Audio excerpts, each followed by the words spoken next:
Most athletes think they're doing the right things to get recruited, but the truth is, most of them go unseen and they never get noticed by college coaches, or worse, they end up at a bad fit, have a horrible experience, and end up in that transfer portal where a lot of the athletes never get out. They didn't have a real plan, they didn't know how to reach out to coaches, they definitely didn't know how to write an email, and that leads to no exposure, no interest, and ultimately no offers. By the time they figure it out, all the roster spots are gone, and now they have to settle with the leftovers. Today, I'm going to break down how to reach out to college coaches, specifically through emails. My name is Troy Cagle. I'm the owner and founder of Apex College Recruiting. Just last year, we helped 1,300 athletes secure over $15 million in scholarship offers, which is an incredible feat, and we're aiming to do 100 million by 2030. In that time, I've sent hundreds of thousands of emails to college coaches. I've seen the reply rates, I've seen the open rates, the click rates, so I know exactly what you need to put in your email, how it needs to be structured, all the way down to your subject line for you to get more opens,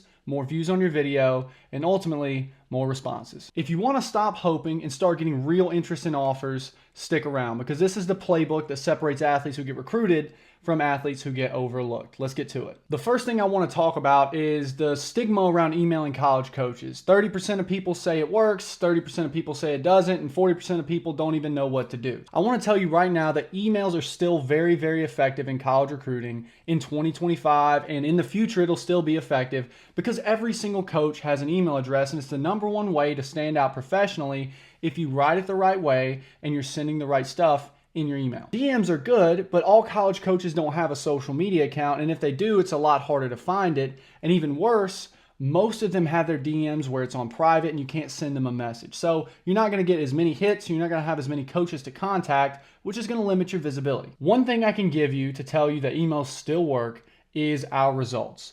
Of those 1,300 athletes, 75% of them got their interest and the offers came from an initial email that was sent out to a coach. It wasn't a DM. There were a lot that got offers from DMs. It also works, but the majority of the offers came from emailing college coaches, starting that conversation, getting to a phone call, a Zoom call, a visit, then an offer. So emails still work, and it's easily, if I was going to throw all my eggs in one basket, I would throw it on emails over everything else. All right, now that we know that emails are a very efficient way to get offers and really effective, we need to jump into finding college coaches' email addresses, because without an address to send it to, a solid email doesn't mean anything. There are two ways to do this that are really easy.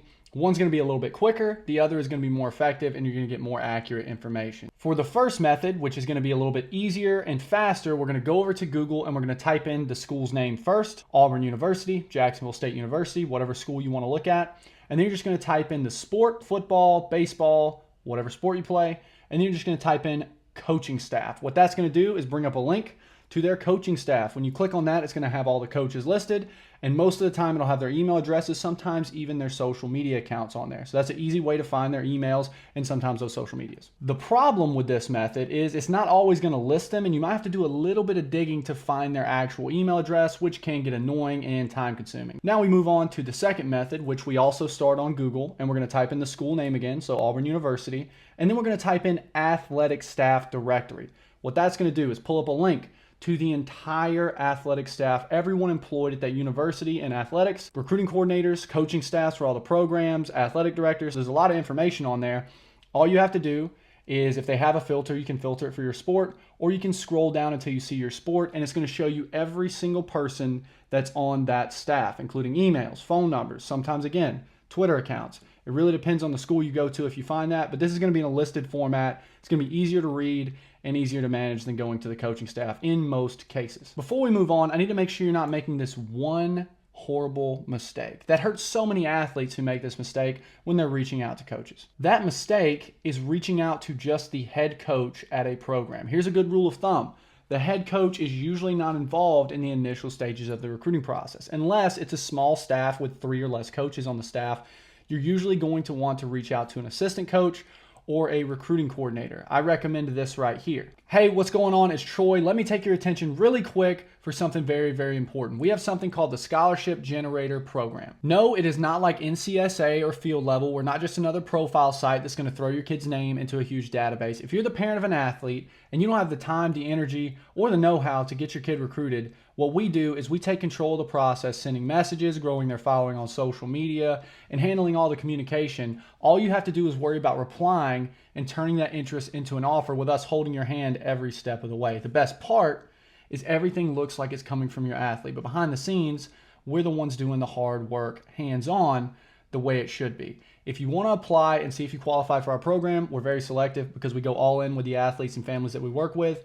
Go down to the description. I left a link. Click it, apply, and let's see if it's a good fit. Pick 3 coaches from each staff, the most important being the recruiting coordinator. It's in their name. They handle recruiting. And the second being the assistant coaches. If you play a sport like baseball or football where position coaches are more common, those will be in there as well. Now we know how to find coaches' email addresses, but how do we know if they're actually going to open it or read it? That's going to come down to your subject line. Keep it clear, simple, and straight to the point. So many athletes make the mistake of trying to sell in their subject line when in reality, the whole purpose of the subject is to get the coach to open the email, not send you an offer in return. If we try to sell in the subject line, they're not going to be able to read it because it's too long, and it's not going to give them the information they're actually looking for, which is going to be what they need to know if they want to recruit you or even take interest in you and read the email. Here are the 3 questions you want to answer in your subject line. Every single coach is going to ask this question before they even open your email in their own head, and if you can answer it in that subject line, you're going to get way more opens. Who are you? Are you in a graduation class that I need and I'm recruiting for? And are you at a position that I'm also recruiting for and it needs to fill a hole in my roster? The easiest way to answer that is just like that. You go your first, last name, dash, your class, dash, your position. And you can play around with that a little bit with the formatting, but it always wants to be short and include those 3 things. If you have a crazy height or a crazy weight for your position, maybe you're a 6'8" shooting guard or a 6'6", 300-pound lineman, you can put that in there as well. But if you do not stand out in that aspect, do not include that in your subject line. Here's a quick bonus tip for you to keep you out of that promotions folder. So coaches actually get the email and they have the opportunity to open and read it. Whenever you write out your subject line, do not use all capital letters or a bunch of exclamation points because whatever provider they use, like Google or Outlook, is going to view that as a promotional or a marketing email as if it was sent from a company trying to sell them something. If you do that, it's going to land in that promotions folder. They're not even going to get the opportunity to read it. Speaking of the promotions folder, let's talk about a few things you need to make sure are clear in your email and how it's laid out to keep you from going to spam. Number 1, do not add too many links in your email. If you add 4, 5, or 6 links, again, Google is going to look at that as a promotional email or worse, a phishing email, like people trying to steal your information, and that's going to blacklist your email address and it'll always go to spam from there. Next, make sure you never hyperlink your highlights in your email where you highlight it and click the little link button to where it shows that it's a link before you send it. You don't need to do that and it's more likely to go to that spam folder.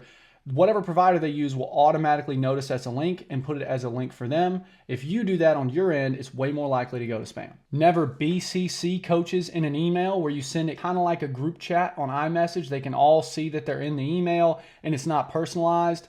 Google is not going to like that very much, neither is Outlook, and it's going to send it to that spam folder. Make sure you're sending individual emails, not group emails. Last but not least, a very important aspect that most people don't even know about is your signature. If you have a long, blocky signature down at the bottom, those providers are going to view that as promotional emails because it looks like a company with that long signature and it's all detailed out. Do not do that because it's going to send that to that promotions folder or that spam folder. Just write best, your name, and some contact info. That's it. And then go ahead and send out your email. We'll get into the structure of email here in a second, but we have to make sure the emails are actually getting to the coach we're sending it to. Now that your email is set to land where it should in the inbox, let's get into the structure of a good email that you're sending to a college coach. It's going to get more opens, more replies, and ultimately more interest. The beginning of your email should always be personalized to the coach receiving it. And the way you can do that is, hey, Coach Johnson, or good afternoon, good morning, Coach Johnson. You always want to include their last name in that first line.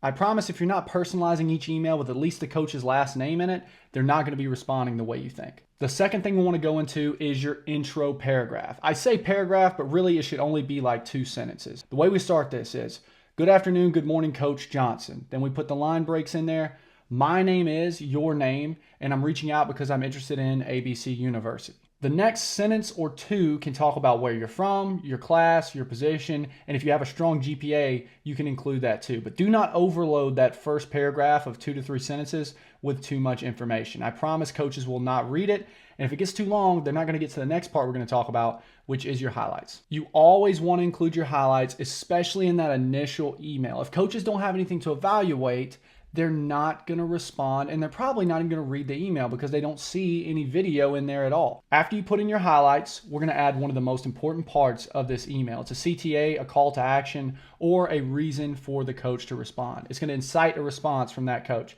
It's a very simple yes or no question. All you're going to ask is, are you currently recruiting 2026 running backs? Just your class and position. That's going to give them an easy yes or no way to respond. If you make it easier for coaches to read, watch your film, and respond to your email, you're going to get way more interest. Like I said earlier, make your subject super simple so you don't go to that promotions folder. All the best, thank you for your time, your name, Twitter handle, phone number, and then you hit send and you're good to go. That's a very simple structure to an email. If you lay it out that way, you're going to get a lot more responses and a lot more interest from college coaches. That's how you reach out to college coaches. I've done this over and over again, and it works every time. If you like this video, make sure you hit that like button and go ahead and subscribe, because I post content every single week to help you get recruited.